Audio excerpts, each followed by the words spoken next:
So mga Lodi, baka nakakalimutan nyo, no? Continue pa rin tayong mag-mine dun sa Citra, okay? Kung gusto nyo makuha yung mga points yun nung nagmamine kayo sa app, eto lang, huwag sa app kasi hindi pa gumagana. Punta ka sa Twitter, meron to. Ito, cidrachain.com. I-open nyo yan sa browser. Tapos i-click nyo, dito kayo mapupunta. Minsan pinapalagin kayo sa KYC port, mag-login lang kayong ganyan. And then araw-araw nyo i-claim yung kanilang token para ma-transfer talaga dun sa account nyo, okay? Sa mainnet. Katulad ng yan, 5 hours na lang. So makita mo, 12 na yung nakuha ko, pero eto pa yung kinukuha ko papunta dito. Okay? Ganun lang. Points yung nakuha natin dito mapupunta sa token. Okay? Once na mag-create ka ng wallet mo, eto na yung wallet na ibibigay sa'yo. Eto yung miner, yan. Pero pag gusto mo mag-create talaga ng MetaMask, and then click mo yan, and then eto, MetaMask. I understand their securities. Open mo. And then OKX mag-open yan. Make sure na connect mo MetaMask. Ayan. Password mo, and then i-allow mo lang siya. So ganun lang. Ayaw ko muna i-connect ang MetaMask ko. Hayaan ko munang gamitin itong wallet nila dito sa Citra. Kasi anytime naman pwede mo siyang may transfer. Okay? Ganun lang pag-connect pag gusto nyo i-connect sa MetaMask nyo. So additional update tayo sa Pi Network. Kasi nga may Pi Network dun sa AZ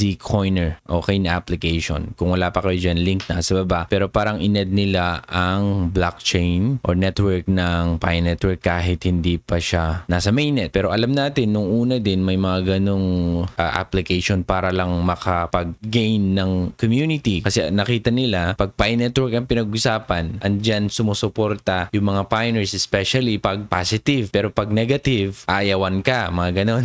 So, ngayon, itong AZ Coiner, pag pumunta ka dito, pakita ko sa inyo ito. Ngayon, nakipartner ang Omega sa kanila, pero di ko nakita yung Omega blockchain dito, hindi man lang nila inilagay. Katulad dito. Makita mo dito, ang iba't ibang blockchain, ngayon nasa baba ang Pi Network.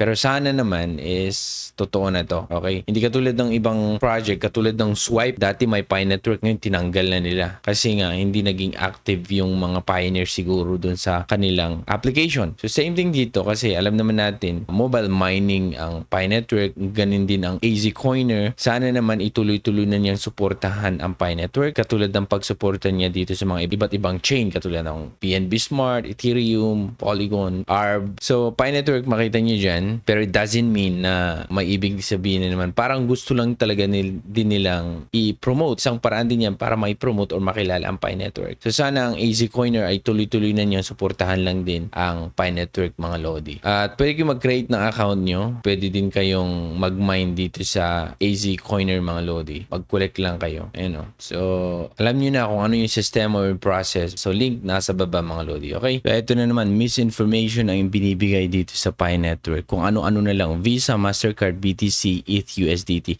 Eto, nasa exchange ka. So, lahat naman ng mga exchanges pwedeng gumamit ng Visa, pati sa Binance, pwedeng gumamit ng Mastercard, pwedeng gumamit ng crypto, USDT. So, pinagko-connect na nila yung Pi Network, Mastercard, Visa, Ethereum. Mga Lodi, wag basta-basta tayo nagbibigay ng mga information tapos lagyan-lagyan ng mga araw-araw ganyan. Katulad nito, ano na yun? Anchor, JS, Pi Explorer, tapos Stellar, Decentralized Exchange. Ano ba yan? Kumuha lang ng code kung ano pinagko-connect. Siyempre, ang ginagamit ng Pi Network ay yung Stellar Protocol. So, makikita nyo ang mga word na mga Stellar, Pi Network dun sa mga code kasi nga, yun yung ginagamit ng Pi Network para i-develop ang ecosystem ng Pi Network. So, kahit basahin mo dito sa comment, a lot of misinformation is being spread, diba? A lot of fake misinformation, exactly. Bunch of lazy people spreading misinformation. Okay? Ang daming ganyan. Ang daming mga tao, akala mo kung dahil nauna daw sila, dahil sila daw sumusuporta sa Pi Network. Pero pag tanungin mo sila, ano ba talaga ang naintindihan mo sa Pi Network? Ang alam lang nila is yung etong Pi Network na to, eto yung price nito, pagdating ng araw, yayaman tayo, kaya malapit na yung mainnet, malapit na. Eh kung lagi mo namang sinasabi na malapit ng mainnet hanggang 2023, noon mo pa sinasabi niyang malapit ang mainnet,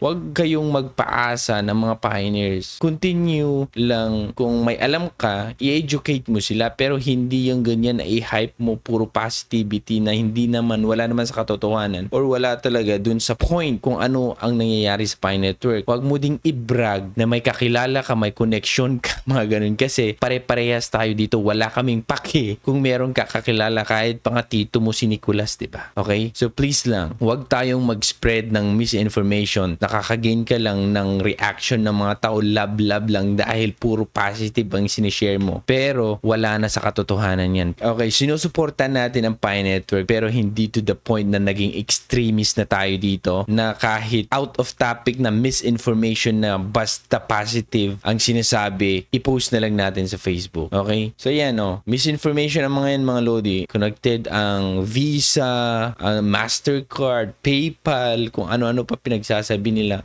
Hindi nila naiintindihan. Misinformation lahat ang mga yan mga Lodi. Okay? Basta ang tandaan nyo is continue lang kayo mag-mine at abangan nyo yung pagki-KYC nyo mga Lodi. Kasi nasa development pa talaga lahat-lahat at konti lang ang core team na nag-work. Okay? So, pag makita nyo yung data mga Lodi, so dito pag makita mo yung data na kung saan ang wallet na i-create sa isang araw is mga 23,000. So, dun tayo naka-base So, kung ganyan kabilis, 23, tapos ilan tayo? Mga 43 million or 53 million. Di ba parang medyo mabagal pa siya? So, I'm talking about migration dito. Ibig sabihin, yung mga wallet na nare-recognize na sa mainnet once nagkaroon ng migration, ma-recognize na yung wallet dun. Ibig sabihin, active na siya sa mainnet. Okay, ito yung sinasabi ko na nabibilang sila dun sa 23K. Minsan tumataas. Pero yan yung parang normal na kung saan in a day nakikreate na wallet or nagiging active sa open mainnet. So dun tayo mag-base. Ibig sabihin, dun din nakikita kung gaano kabilis yung migration. So every time imamigrate nila yung Pi mo, for example ako, imamigrate yung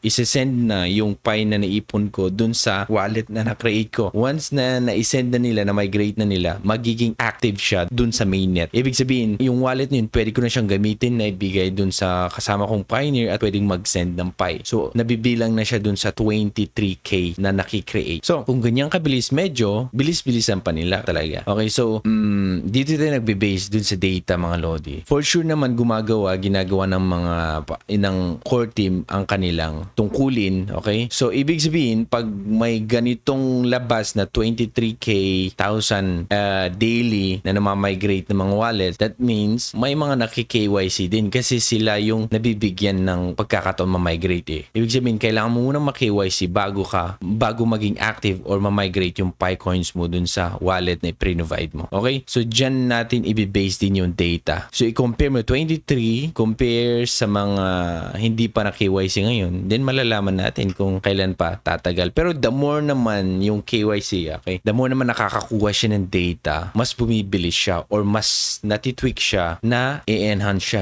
Ibig sabihin, gumaganda siya. Kaya nga, may mga project na sinasalihan din tayo. For example, yung project na Character X. Isang AI na application yan. Bot na kung saan, every time bigyan mo siya ng data, kinukuha niya yun. Tapos, the more data na nakukuha niya, nagagather niya galing sa'yo, medyo gumaganda yung sagot niya, yung response niya sa'yo. Ganun din ang KYC. The more maraming mga tao, iba't ibang faces ang nakanyang na-track o yung data, medyo nare-recognize na niya, laging ganito. So, ibig sabihin dun natutulungan natin or gumaganda din yung KYC. So, yun yung update natin ngayon.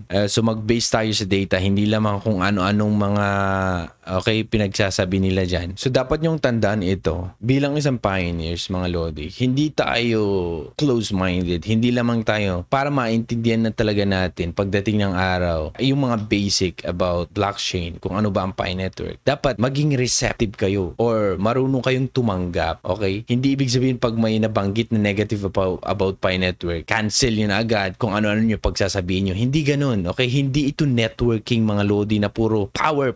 No. Kung gusto mong sumama or maintindihan ang community or ano ba ang blockchain, ano ba ang Pi Network, dapat marunong kang tumanggap, marunong kang umintindi kung ano ba talaga yung mga problema na nararanasan ng Pi Network ngayon. Kailangan din pag-usapan yun, kailangan mo malaman para maintindihan mo na okay, ito yung problema noon na na-solve na kung saan kaya ganito ang Pi Network ngayon. Kasi kung puro tayo engot lang na kung ano-ano pinagsasabi, okay? Para sabihin lang na may alam ka sa Pi Network, pero sa totoo lang, pagtatanungin ka kung ano ba talaga ang Pi Network, mawawala ka din, then wag na, okay? Dapat marunong kang tumanggap, marunong kang sumilip kung ano din yung mga positive and negative. Hindi para i-degrade ang project, kundi lahat ng project dito ay may negative at positive. Hindi lamang Pi Network, mga Lodi, okay? So, yan lang yung paalala ko sa inyo, mga Lodi. Continue lang tayong sumuporta sa Pi Network, continue lang tayong mag-mine, okay? Bawal sa atin dito yung misinformation na kung saan